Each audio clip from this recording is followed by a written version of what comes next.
Hello aspirants అందరూ ఎలా ఉన్నారు? I hope you all are doing well.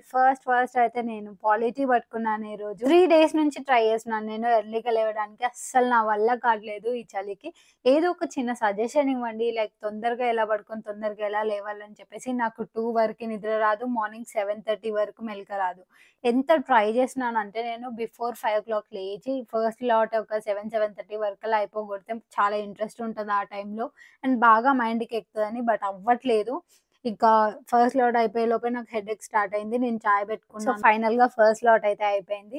ఇక సెకండ్ స్లాట్ స్టార్ట్ చేద్దాం. సెకండ్ స్లాట్ వచ్చేసి నేను తెలంగాణ మూవ్‌మెంట్ పట్టుకుంటున్నాను. Telangana movement as soon as possible complete చేయడానికే ట్రై చేస్తున్నాను. బట్ అవ్వట్లేదు.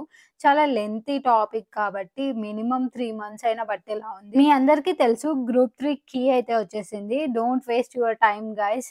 ఇప్పుడు కీ వచ్చింది కదా అని చెప్పేసి దాన్నే చూసుకుంటూ కూర్చొని, దానిపైన వీడియోస్ చూసుకుంటూ కూర్చుంటే మీ టైమే వేస్ట్ అవుతది తప్ప ఇంకో యూజ్ అయితే లేదు. లాస్ట్ మనకు సెలక్షన్ లిస్ట్‌లో మన పేరున్నంత వరకు ఆ జాబ్ అయితే మనది కాదు కాబట్టి వేస్ట్ చేయకండి. స్టిల్ ఇప్పటికి కూడా ఛాన్స్ ఉంది. ఇంకా నోటిఫికేషన్స్ వస్తాయి కాబట్టి అప్పటి వరకు చదువుతూనే ఉండండి.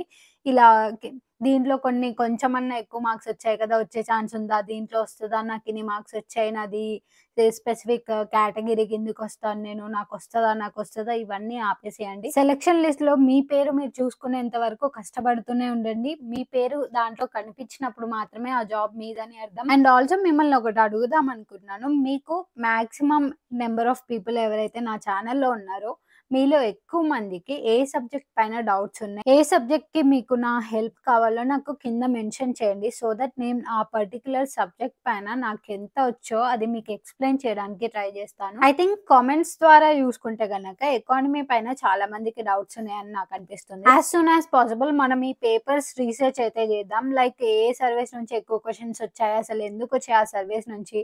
అండ్ ఎక్కువగా మనకు రీజనల్ సర్వీస్ నుంచి వచ్చాయా? లేకపోతే నేషనల్ సర్వీస్ నుంచొచ్చాయా?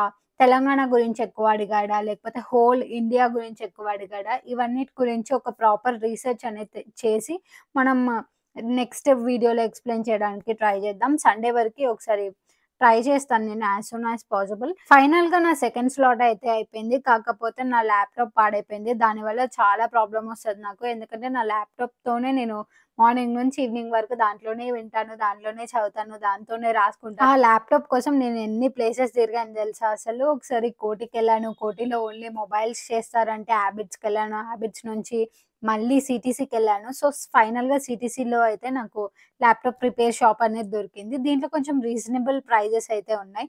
ఇంతకు ముందే నేను ఇంకో దానికెళ్ళాననమాట. అక్కడ నాకు 2400 సంథింగ్ చెప్పిన ఐటెమ్ అదే ఈ షాప్‌లో అయితే 1600కి చేసిచ్చాడనమాట. సో, ఫైనల్‌గా ల్యాప్‌టాప్ అయితే బాగైపోయింది. హైదరాబాద్ నుంచి ఇంటికొచ్చేసరికి నైట్ అయిపోయింది. So, that's it for the day. మీకు ఏ సబ్జెక్ట్‌లో హెల్ప్ కావాలో కామెంట్ చేయడం మర్చిపోకండి. If you like this video don't forget to subscribe.